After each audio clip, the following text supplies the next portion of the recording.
بسم اللہ الرحمن الرحیم۔ ترجمہ: اللہ کے نام سے شروع جو نہایت مہربان رحمت والا ہے۔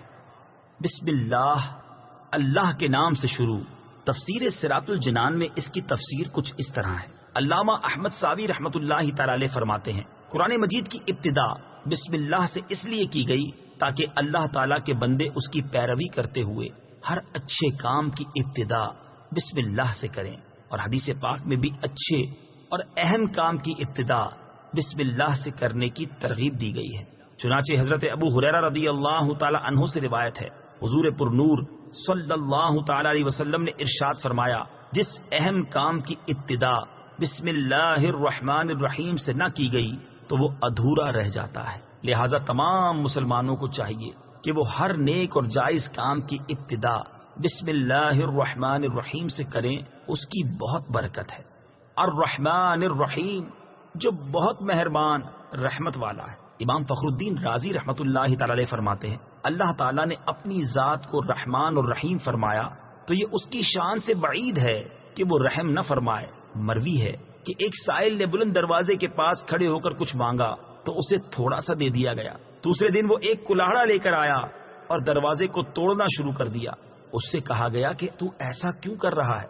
اس نے جواب دیا، تو دروازے کو اپنی عطا کے لائق کر یا اپنی عطا کو دروازے کے لائق بنا۔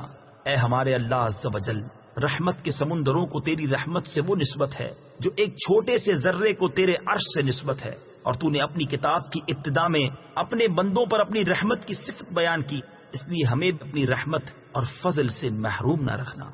بسم اللہ سے متعلق چند شرعی مسائل۔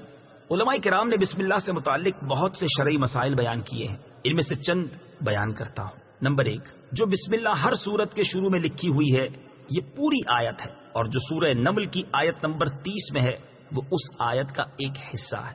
نمبر 2، بسم اللہ ہر سورت کے شروع کی آیت نہیں ہے بلکہ پورے قرآن کی ایک آیت ہے، جسے ہر سورت کے شروع میں لکھ دیا گیا تاکہ دو سورتوں کے درمیان فاصلہ ہو جائے۔ اسی لیے سورت کے اوپر امتیازی شان میں بسم اللہ لکھی جاتی ہے، آیات کی طرح ملا کر نہیں لکھتے، اور امام جہری نمازوں میں بسم اللہ آواز سے نہیں پڑھتا۔